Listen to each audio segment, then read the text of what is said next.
오늘 저는 본 말씀을 가지고 참을 수 있는 이유, 이런 제목으로 하나님 말씀을 잠시 나누겠습니다. 어떤 사람이 시장에 갔습니다. 그런데 값비싼 보화를 시장에서 발견하게 됩니다. 그런데 자신의 능력으로는 도저히 그 보화를 살 수 없음을 알게 됩니다. 그런데 동시에 그 보화는 꼭 있어야 하는 그런 보화였어요. 그때 그를 위해 누군가가 비용을 전적으로 지불하고 그 보화를 사줍니다. 하지만 그 보화를 당사자가 가지기까지 배달 시간이 있다고 합니다. 그래서 보화 장사의 주인은 그 보화의 견본을 그에게 줍니다. 그 견본은 실제 그 보화의 전체는 아니지만 그것을 미리 맛볼 수 있는 샘플과 같은 것입니다.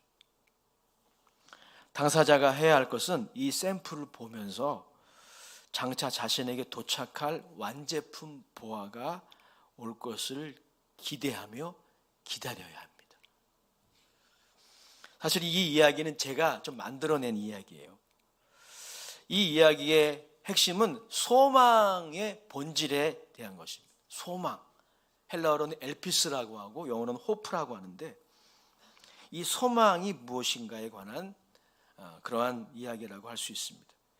시장에서 누군가의 호의로 극히 비싼 보배를 갖게 된 사람이 그것의 도착의 날을 인내하면서 기다릴 수 있는 것은 그 보화 대신에 주어진 그 샘플입니다. 소망이 바로 그런 겁니다. 소망. 소망은 이렇게 정의할 수 있어요. 미래의 영광을 미리 맛보는 것입니다. 그 미래의 영광은 아직 현실화되지 않았어요. 아직 미래의 일입니다. 하지만 우리는 소망을 통해서 그거를 미리 맛볼 수 있습니다. 그런데 여러분, 이게 왜 중요한지 아세요? 사도 바울에 따르면 이 소망이 있기에 우리가 경험하는 현실의 크고 작은 고난을 이겨낼 수 있다는 거예요. 이 소망으로 말미암아. 크고 작은 고난 때문에 우리는 분노하게 되고 또 섭섭하게 되고 낙심하게 되고 원망하게 되고 절망하게 되고 또 우울함과 두려움에 눌려 있게 됩니다. 이 모든 것들을 이겨내고 참을 수 있는 이유가 뭐냐면 소망 때문이에요. 그래서 오늘 설교 제목이 그것입니다. 참을 수 있는 이유. 그것은 소망입니다. 끝까지 참을 수 있는 이유. 참으려면 끝까지 참아야 돼요. 끝까지 참을 수 있는 이유는 이 소망 때문이에요. 바울은 이것을 논증하기 위해서 먼저 그리스도인이 처한 현실을 직시하라고 요청하는 것 같습니다. 우리 그리스도인들이 경험하고 있는 현실을 직시해야 돼요. 성경은 그래서 뜬구름 잡는 이야기 잘 하지 않습니다. 굉장히 정직한 책이고 현실적인 책이에요. 오늘 본문에 의하면 우리가 경험하는 현실은 무엇입니까? 고난이 있다는 것입니다. 하나님이 창조하신 모든 피조물에, 인간을 포함해서 모든 피조물에 고난이 있어요. 이 고난이 어떻게 생기게 된 것일까요? 첫사람이 하나님을 인정하지 않고 자신들이 주인 되어 살겠다는 죄를 지은 이후에 인간과 모든 창조 세계는 하나님의 법적 판결 아래 있게 되었습니다. 하나님의 법적 판결의 내용은 무엇입니까? 죽음이었어요. 죽음. 이 죽음의 선고 아래 있지 아니하는 피조 세계가 없습니다. 그래서 고난이라는 것이 이 피조 세계에 들어온 것입니다. 고난은 모든 그리스도인들에게도 적용됩니다. 22절, 23절이죠. 같이 읽어보겠습니다. 22절, 23절 시작. 피조물이 다 이제까지 함께 탄식하며 함께 고통을 겪고 있는 것을 우리가 아느니라. 그뿐 아니라 또한 우리 곧 성령의 처음 익은 열매를 받은 우리까지도 속으로 탄식하여 양자될 것, 곧 우리 몸의 속량을 기다리느니라. 본문에 의하면 신앙을 가진 사람이라고 해서 이 고난에서 열외되는 것이 아니라고 말하고 있어요. 그런데 사도 바울에 따르면 이 고난은 좀 더 살펴볼 때 두 가지 차원으로 분류해서 설명할 수가 있습니다. 먼저 육체적인 고난이 있어요. 20절 말씀 같이 읽어보겠습니다. 20절 시작. 피조물이 허무한데 굴복하는 것은 자기 뜻이 아니요 오직 굴복하게 하시는 이로 말미암음이니라. 어떻습니까? 우리의 현실은 다양한 질병, 자연재해 등 예상치 못한 사고, 재정적인 압박, 관계의 깨어짐 이외에도 다양한 형태의 고난이 존재합니다. 그리스도인들도 이런 고난을 경험합니다. 그 고난 중에는 어떤 고난은 참기 힘든 그런 고난이 있습니다. 그래서 이러한 고난을 통해 우리는 점점 어떻게 되죠? 노화됩니다. 그리고 우리의 육체와 마음은 쇠하여져요. 이 지구를 보세요. 이 지구도 영원할 것 같죠? 우리가 그렇게 오염시켜도 지구는 괜찮을 거야. 그럴 것 같죠? 그렇지 않아요. 지구도 지금 늙고 있어요. 과학자들이 열심히 연구해서 그 덕에 지금 지구가 병들어가는 것을 우리가 다 알고 있지 않습니까? 각종 엘니뇨 현상, 지구온난화. 지구도 지금 죽음을 향해 가고 있는 거예요. 인생은 말할 나이가 없는 것이죠. 사실 죽음으로 인생의 스토리는 끝이 납니다. 우리 젊은이들에게 참 이러한 현실을 말한다는 것은 참 부담스러운 일일 수 있지만 이게 사실이에요. 조금 극단적으로 표현해 볼까요? 러시아의 극작가 톨스토이는 이렇게 말했어요. 인생이란 태어나자마자 교수대로 가기 위해 줄을 서게 되는 존재다. 근데 이게 사실이에요. 인생의 자랑이 아침 안개와 같고 오늘 피었다 지는 꽃과 같다는 성경의 표현은 이러한 상황을 염두에 둔 것입니다. 전도서의 저자가 그 유명한 외침을 우리들에게 전해주고 있죠. 헛되고 헛되고 헛되고 헛되니 모든 것이 헛되다. 조금 있으면 결혼할 우리 신랑에게 이런 말을 전한다는 것은 부담이 되지만 그러나 이게 인생의 본질이에요. 이 전도자의 이야기만이 아니라 이 외침은 우리들의 이야기인 것입니다. 자, 이것이 모든 피조 세계에 선고된 죽음의 현실이에요. 자, 두 번째 고난의 의미가 있는데 그 도덕적인 것입니다. 21절 같이 읽어보겠습니다. 시작. 그 바라는 것은 피조물도 썩어짐의 종로로 탄 데서 해방되어 하나님의 자녀들의 영광의 자유에 이르는 것이니라. 자, 그리스도인들은 이미 구원을 받은 존재이지만 즉 신분이 영광스러운 하나님의 자녀가 된 존재이지만 어떻습니까? 우리의 현실을 한번 보세요. 신분에 걸맞는 인격과 성품과 도덕성이 여전히 부족합니다. 이게 우리 현실 아닙니까? 불완전해요. 미성숙합니다. 신분은 변화되었습니다. 예수님을 믿는 순간에 우리는 죄와 사망의 법에서 해방되었습니다. 우리의 신분이 바뀌었어요. 하나님의 자녀로 거듭나는 것입니다. 그런데 그 신분에 걸맞는 수준은 아직 한참 모자라요. 그 하나님의 영광의 자녀의 그 도덕성 많이 못 미치고 있지 않습니까? 그래서 여러분 우리가 신앙생활을 이렇게 같이 하면서도 서로에게 못마땅한 거예요. 어떻게 보면 당연한 귀결이에요. 우리가 다 주여 주여 외치고 이렇게 거룩하게 예배를 드리지만 같이 지내다 보면은 조금만 같이 지내다 보면 실망하는 것이 무궁무진한 거예요. 왜요? 하나님의 자녀의 신분이 되었지만 인격과 성품과 도덕성이 수준 미달이라는. 신분에 있어서는 죄와 사망의 법에서 자유함을 얻는 존재가 되었지만 오늘 본문이 말하고 있는 것처럼 여전히 썩어짐의 종로로 타는 면이 우리에게 존재합니다. 이게 우리가 부인할 수 없는 현실이에요. 그래서 어떤 이는 그리스도인이 되었지만 여전히 술 취함에서 벗어나지 못하고 있고, 어떤 이는 음란의 문제에서 온전히 자유롭지 않으며, 상당히 많은 그리스도인들이 원망과 불평, 시기와 분쟁, 당짓는 것 등의 유괴의 일을 되풀이합니다.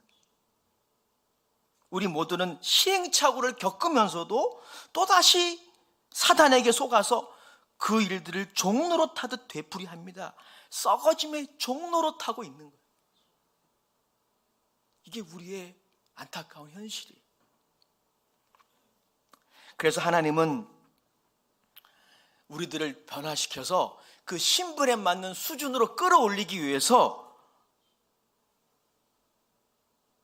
우리들에게 광야를 허락하십니다. 이스라엘 백성들을 보세요. 출애굽한 다음에 바로 가나안 땅에 직행한 게 아니라 광야를 지나가게 하셨어요. 애굽에서 그들이 지내면서 그 묵었던 때들을 벗겨내는 거예요. 광야에서. 그 종의 근성, 하나님을 의지하지 않고 그 애굽의 신들을 섬겼던 그 전통들을 벗겨내기 위해서는 광야를 지나가야 되는 거예요. 어떤 분은 광야를 아주 오래 지나가요. 어떤 분은 다소 짧게 지나가요. 그 차이일 뿐이에요. 저는 여러분들을 축복합니다. 저 자신에게도 축복합니다. 광야를 너무 길게 지나지 맙시다. 그럴 필요 없어요. 히브리서 12장 8절에 보면 이러한 연단, 이러한 훈련이 그리스도에게 반드시 있을 것이고, 이것이 없다면 그리스도인이 아니라고까지 얘기하고 있어요.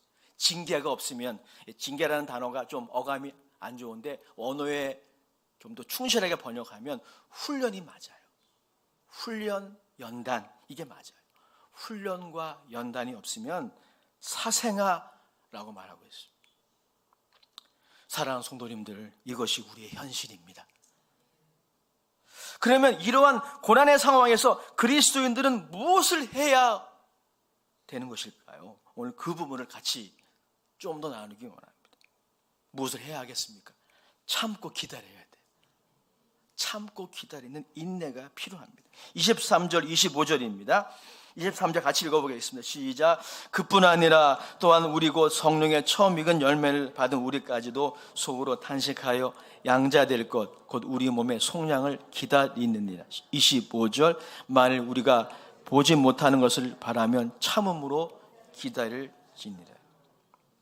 참고 기다리는 것, 이것이 우리들에게 필요하다는 것이죠. 무엇을 참고 기다려야 합니까? 본문에 보면 몸의 속량을 기다린다라고 말하고 있어요. 이 몸의 속량이라는 개념이 이런 것입니다.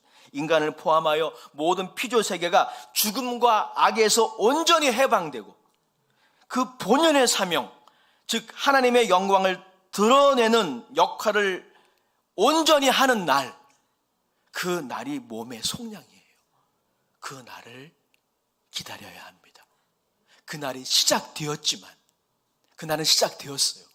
하지만 아직 도달하진 않았습니다.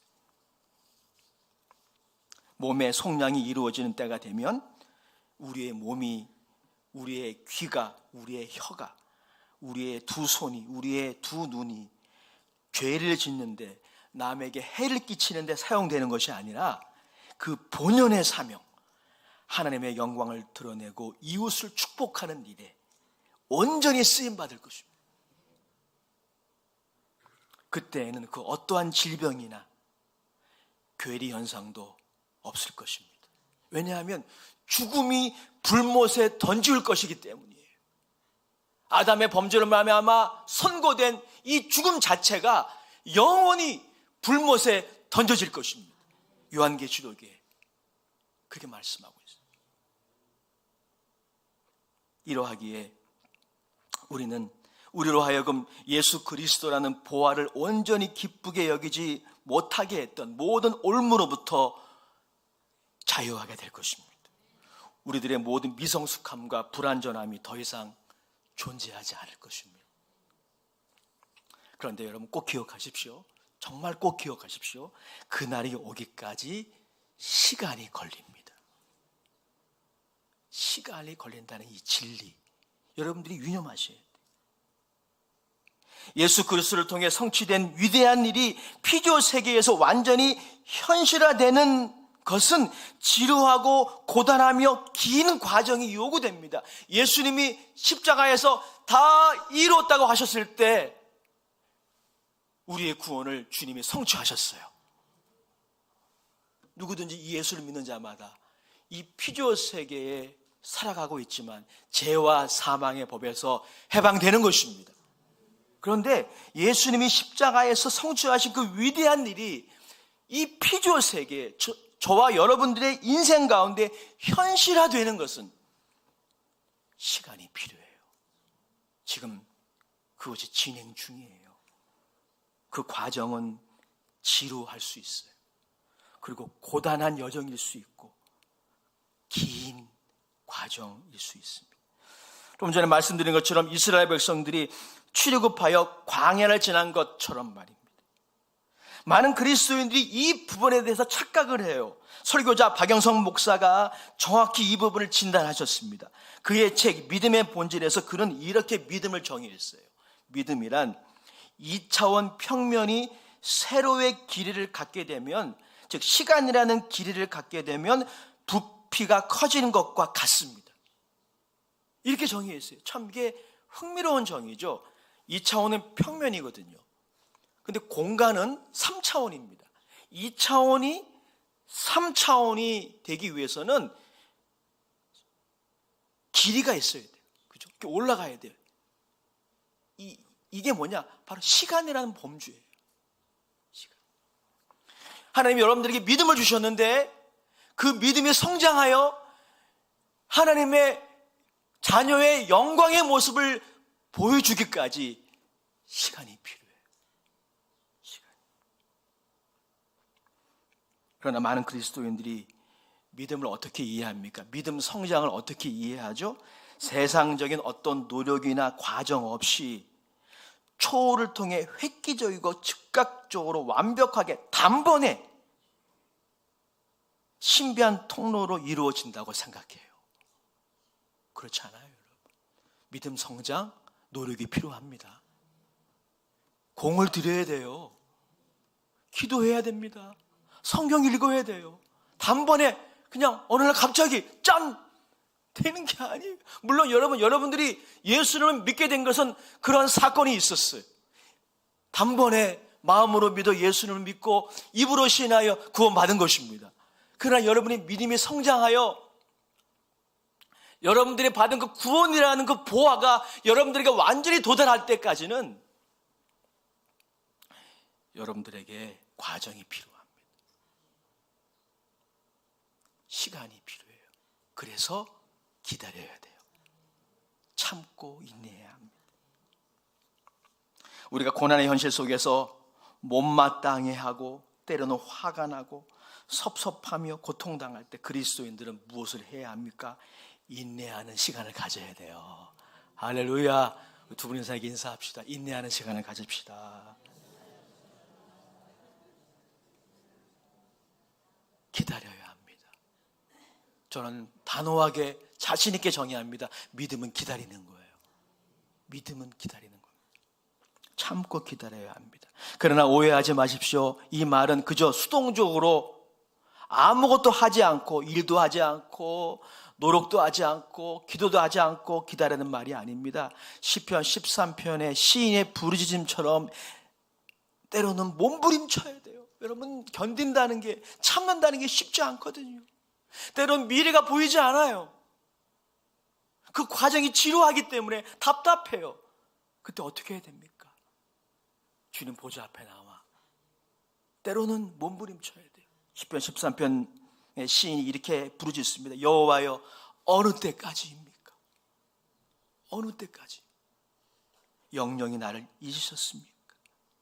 이러한 기가 막힌 고백과 기도의 무릎이 필요한 과정이 우리가 겪어야 하는 과정입니다. 그래서 때로는 정말 힘들고 낙심이 되고 화가 날 때도 많이 있어요. 그래서 연약한 우리를 위해 도우시는 분이 계십니다. 그분이 바로 성령님이세요. 할렐루야. 따라합시다. 성령님은 소망의 영이십니다. 아멘. 그분은 우리에게 소망을 주심으로 견디고 참게 하십니다. 24절 25절 말씀을 다시 읽어보겠습니다. 시작.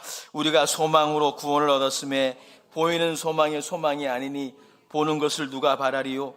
만일 우리가 보지 못하는 것을 바라면 참음으로 기다릴지니라. 아멘. 소망이란 서두에 거론했던 이야기에 나온 것처럼 미래의 영광을 현실의 고난 속에서 맛보는 거예요. 이게 소망입니다. 그래서 우리는 소망으로 구원을 받은 것입니다. 즉 예수님을 믿을 때 우리는 구원을 받을 뿐 아니라 그 구원의 완성에 대한 소망도 가지게 되는 거예요. 이 소망을 성령님이 우리에게 부어주십니다. 기억하십시오. 믿음은요, 소망과 관련이 깊어요. 히브리서 11장 1절에 보면 믿음의 정의가 잘 나와 있는데 우리 같이 읽어보겠습니다. 시작. 믿음은 바라는 것들의 실상이요 보이지 않는 것들의 증거니. 바라는 것들의 실상. 이것이 또한 소망의 본질이기도 합니다. 이 소망 때문에, 이 소망의 힘 때문에 신구약 성경에 등장하는 모든 믿음의 사람들이 현실의 고난을 참고 견딘 거예요. 그냥 견딘 게 아닙니다. 히브리서 11장 35절 39절에 보면 신구약 성경에 이 소망의 힘으로 고난을 견딘 사람들이 쭉 리스트가 나와요. 한번 같이 읽어보겠습니다. 시작. 여자들은 자기의 죽은 자들을 부활로 받아들이기도 하며 또 어떤 이들은 더 좋은 부활을 얻고자 하여 심한 고문을 받되 구차히 풀려나길 원하지 아니하였으며 또 어떤 이들은 조롱과 채찍질뿐 아니라 결박과 옥에 갇힌 시련도 받았으며 돌로 치는 것과 톱으로 켜는 것과 시험과 칼로 죽임을 당하고 양과 염소의 가죽을 입고 유리하여 궁핍과 환난과 학대를 받았으니 이러한 사람은 세상이 감당하지 못하느니라. 그들이 광야와 산과 동굴과 토굴에 유리하였느니라. 이 사람들은 다 믿음으로 말미암아 증거를 받았으나 약속된 것을 받지 못하였습니다. 여러분 중에 오늘 거론된 이 본문에 거론된 고난을 경험하신 분이 계십니까? 어떤 고난이든지 고난을 견디게 하는 힘은 소망입니다. 이 소망을 하나님이 영적인 엘리트들, 기도 많이 하는 훌륭한 신앙인들, 경건한 그리스도인들에게만이 아니라 모든 그리스도인들에게 약속하셨어요. 여러분, 이것을 다른 말로 하면 비전이라고 할 수 있습니다. 비전이란 말 여러분 잘 아시죠? 요엘서 2장 28절 29절에 보면 하나님이 역사의 마지막에 성령을 모든 육체에게 부어주리라 예언하셨습니다. 원래 구약시대 때는 특정한 사람, 왕이나 제사장이나 선지자들에게만 성령을 부어주셨는데요, 예수님이 이 땅에 오셔서 십자가에 죽으시고 부활 승천하시는 이 마지막 시대에는 하나님이 성령을 모든 육체에게 부어주리라. 남종과 여종에게 부어주리라. 그리고 성령을 받게 될 때, 성령이 임하게 될 때 나타나는 현상이 하나 있어요. 그게 뭐냐면 소망이 생긴다는 겁니다. 비전을 보게 돼요. 여기서 말하는 비전이라는 것은 오해하지 마십시오. 앞으로 다가올 사적인 일에 대해 알아맞추는, 마치 점을 치는 것처럼 그런 능력이 아니라 현실의 고난이 참으로 부정할 수 없는 것이지만 하나님의 약속의 말씀이 열어주시는 미래에 대한 소망을 말하는 거예요. 성령이 임하시면 이 소망을 갖게 돼요. 하나님의 약속의 말씀이 열어주시는 미래가 있어요. 그 미래를 미리 맛보게 하는 거예요. 할렐루야. 이 은혜가 여러분에게 있기를 주의 이름으로 축복합니다. 그리고 이 소망을 가지게 될 때 참 신기한 일이 생기는데 그게 뭐냐면 현실의 고난이 작게 보여져요. 그리고 현실의 고난이 일시적이며 잠정적임을 알게 됩니다.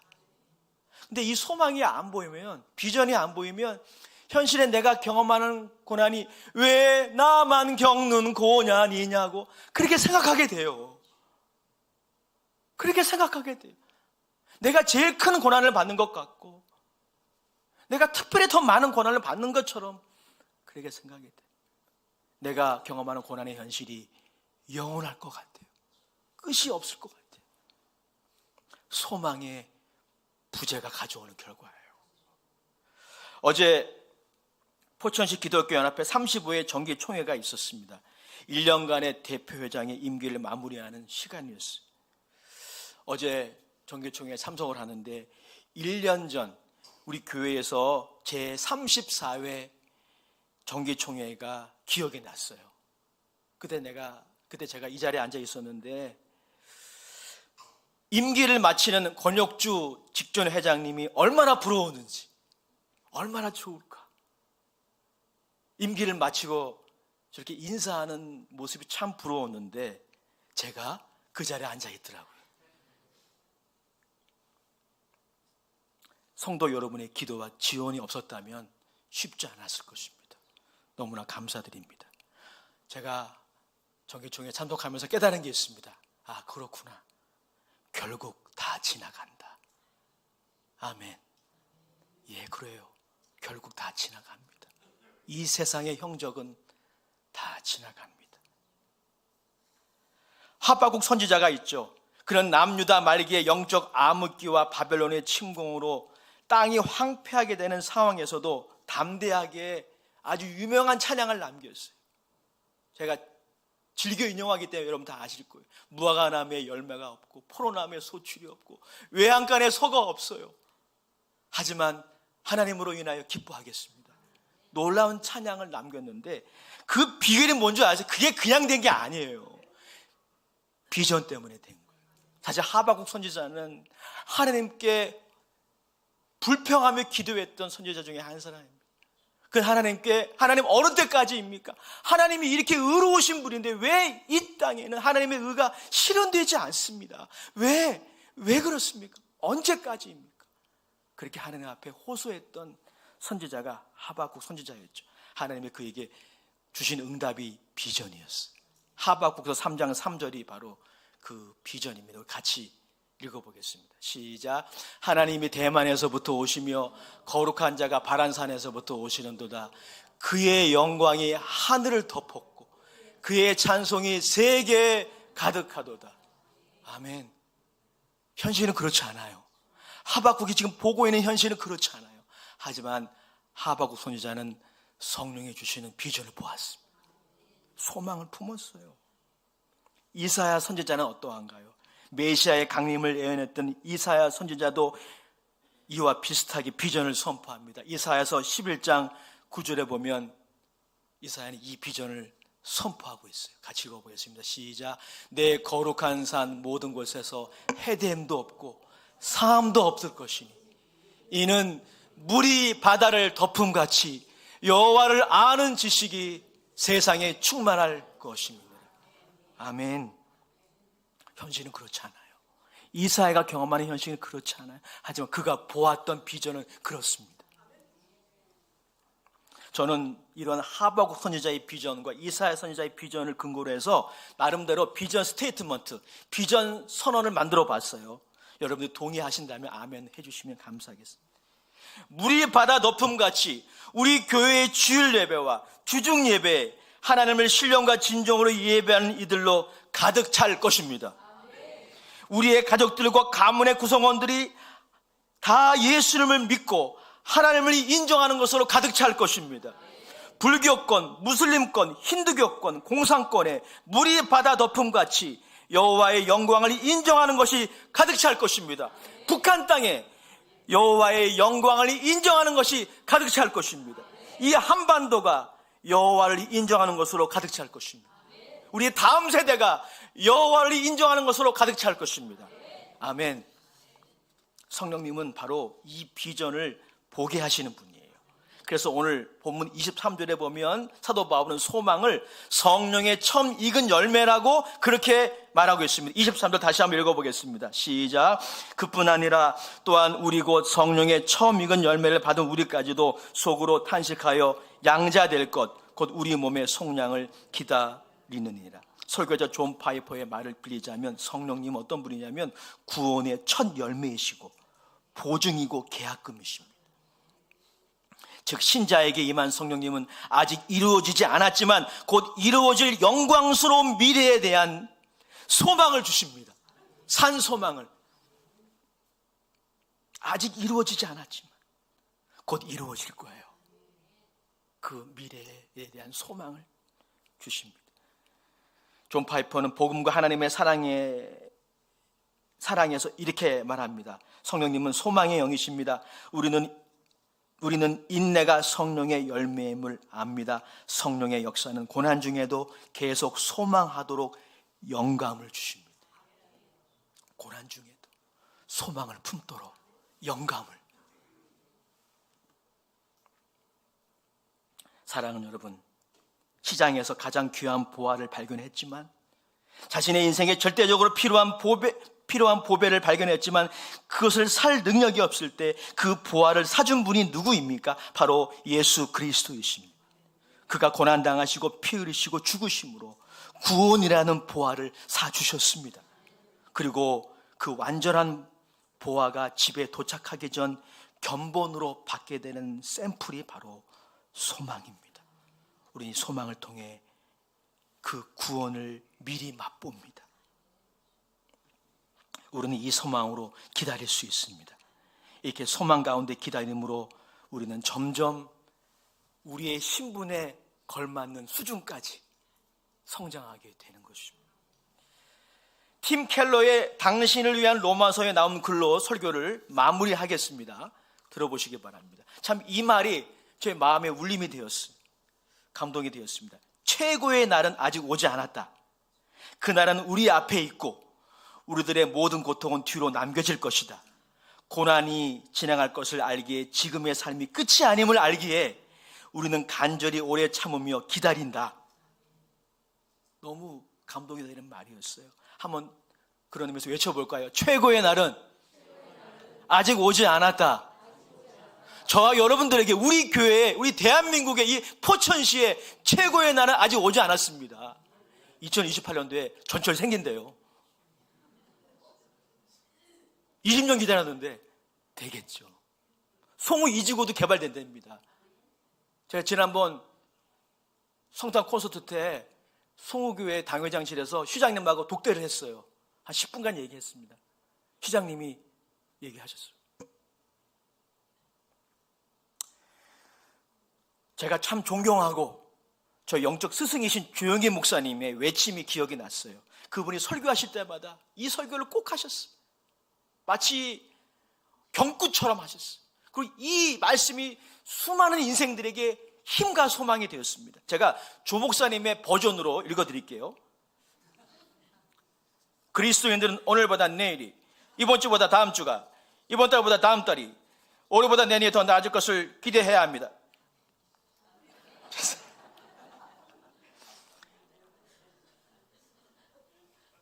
목사님 죄송합니다. 그리스도인들은 오늘보다 내일이, 이번 주보다 다음 주가, 이번 달보다 다음 달이, 올해보다 내년이 더 나아질 것을 기대해야 합니다. 그게 사명이에요. 사명입니다. 제가 만든 말을 마지막 인용하겠습니다. 이건 제 말이기 때문에 표절하지 마시기 바랍니다. 따라합시다. 기대하고 기도하고 기다리자. 아멘. 기도하겠습니다.